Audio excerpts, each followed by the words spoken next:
इस वीडियो में हम देखेंगे कि अलग अलग रिलीजन्स और साइंस इंसानियत के अंत के बारे में क्या कहते हैं। एंशिएंट स्क्रिप्चर्स से लेकर मॉडर्न साइंस तक हम ये जानने की कोशिश करेंगे कि हमारी दुनिया कैसे खत्म हो सकती है। क्या आग से, पानी से या कुछ और तरीके से? चलो इस बारे में रिलीजन्स और साइंस का नजरिया देखते हैं। हिंदू धर्म में कल्प के आइडिया से पता चलता है कि समय कैसे साइकिल्स में चलता है, जिसे 4 युगों में बांटा गया है: सतयुग, त्रेता युग, द्वापर युग और कलयुग। अभी हम कलयुग में हैं, जो अंधकार और पतन का युग है, जब इंसान आध्यात्मिक रूप से कमजोर हो जाते हैं। माना जाता है कि इस युग के अंत में प्रलय आएगा, जब पूरी दुनिया खत्म हो जाएगी। फिर अगले साइकिल के शुरू होने से पहले ब्रह्मांड एक शांत अवस्था में लौट जाता है। पुराणों के अनुसार भगवान विष्णु कल्कि के रूप में, जो उनका 10वां और आखिरी अवतार है, वापस आएंगे ताकि बैलेंस बना रहे। ये विनाश और सृष्टि के एक अनंत चक्र को दिखाता है, जो ऑसिलेटिंग यूनिवर्स के मॉडर्न साइंटिफिक आइडिया से मिलता जुलता है। इस्लाम में आखिरी समय को कयामत या जजमेंट डे कहा जाता है। यह वह दिन है जब सभी जीवित और मृतकों का हिसाब लिया जाएगा। कुरान और हदीस में इस घटना से पहले होने वाली कई निशानियों के बारे में बताया गया है। ये निशानियां हमें इस दिन की तैयारी करने के लिए चेतावनी देती है। छोटी निशानियों में नैतिक पतन और सामाजिक अशांति शामिल है। समाज में नैतिकता का गिरना और लोगों के बीच बढ़ती अशांति इस दिन के करीब आने का संकेत है। दुनिया लालच, भौतिकवाद और अन्याय से भर जाएगी। लोग अपने स्वार्थ के लिए दूसरों का शोषण करेंगे और न्याय की कमी होगी। बड़ी निशानियों में दज्जाल यानी झूठा मसीहा का आना शामिल है, जो बहुतों को धोखा देगा। दज्जाल का आना एक बड़ी परीक्षा होगी। पैगंबर ईसा यानी यीशु की वापसी एक और बड़ी निशानी है। उनका आना न्याय और सच्चाई की पुनर्स्थापना के लिए होगा। ईसा धरती पर दज्जाल को हराने और न्याय बहाल करने के लिए उतरेंगे। यह घटना दुनिया में शांति और न्याय की स्थापना करेगी। याजुज और माजुज का आना अराजकता और विनाश का प्रतीक है। ये 2 शक्तियां दुनिया में भारी तबाही मचाएंगी। फरिश्ता इसराफिल तुरही बजाएगा, जो सभी जीवों के विनाश का संकेत होगा। इस तुरही की आवाज से सब कुछ समाप्त हो जाएगा। इसके बाद पुनर्जन्म होगा और अल्लाह न्याय करेंगे। हर आत्मा को उसके कर्मों के आधार पर न्याय मिलेगा। हर आत्मा को धरती पर किए गए अपने कर्मों का हिसाब देना होगा। अच्छे कर्मों का फल मिलेगा और बुरे कर्मों की सजा। नेक लोग जन्नत में जाएंगे, जबकि बुरे लोगों को हमेशा की सजा मिलेगी। जन्नत में शांति और सुख होगा, जबकि जहन्नुम में पीड़ा और दुख। ये एक गंभीर बात है, जो हमें हमारे कर्मों के महत्व की याद दिलाती है। हमें अपने जीवन को सही दिशा में ले जाने के लिए प्रेरित करती है। आस्थाओं का जुड़ाव दिखाता है कि कैसे अलग अलग धर्म भी अपनी कहानियों में कुछ बातें एक जैसी रखते हैं। यह हमें एकता और सहिष्णुता का संदेश देता है।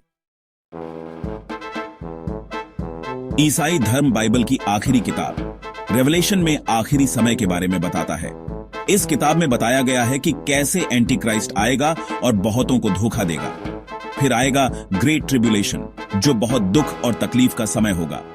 आखिर में होगा आर्मगेडन की लड़ाई, जो अच्छाई और बुराई के बीच आखिरी मुकाबला होगा। इस अराजकता के बीच आशा की किरण भी है। ईसा मसीह बुराई को हराने, इंसानों का न्याय करने और एक नया स्वर्ग और धरती बनाने के लिए वापस आएंगे। अपोकलिप्टिक इमेजरी भौतिक विनाश और आध्यात्मिक नवीनीकरण दोनों का प्रतीक है।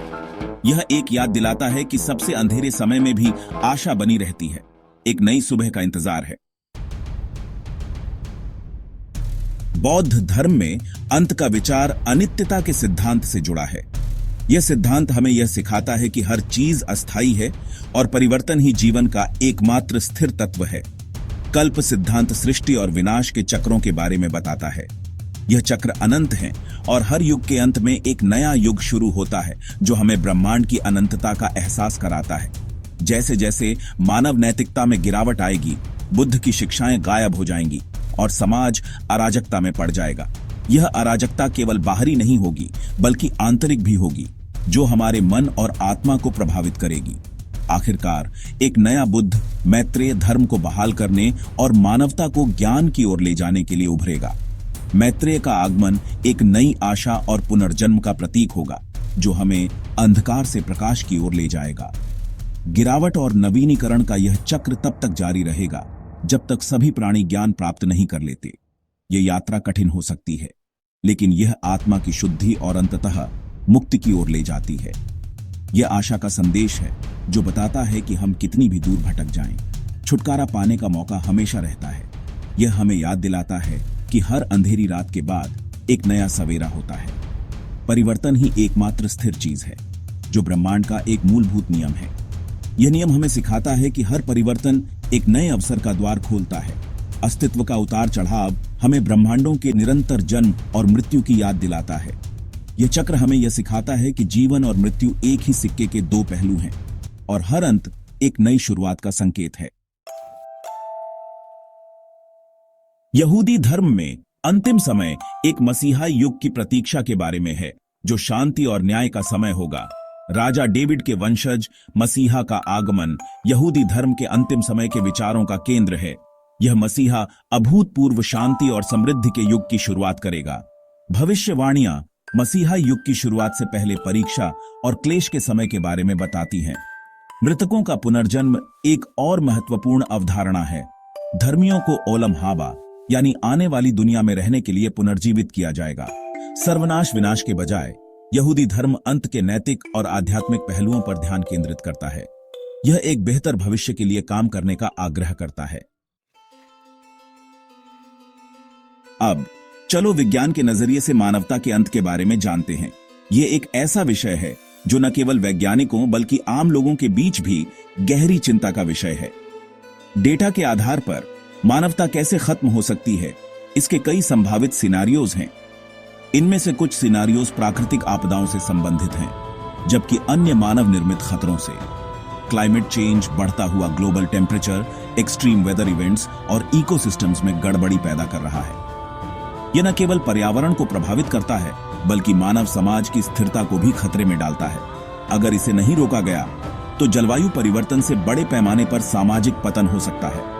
इससे शहर वीरान हो सकते हैं और समुदाय बिखर सकते हैं। Nuclear war, mass destruction weapons के साथ ग्लोबल कॉन्फ्लिक्ट का खतरा खुद को नष्ट करने की हमारी क्षमता की याद दिलाता है।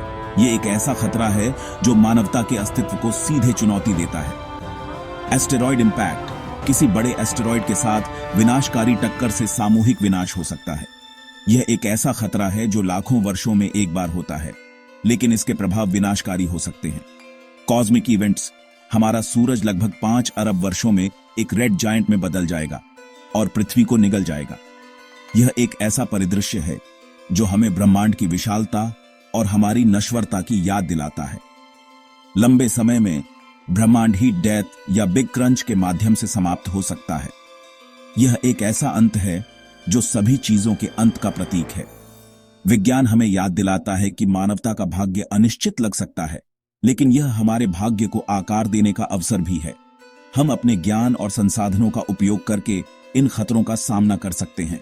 हमारे पास ज्ञान और एक्शन के माध्यम से इनमें से कुछ खतरों को कम करने की शक्ति है। यह हमारे ऊपर है कि हम अपने भविष्य को कैसे आकार देते हैं।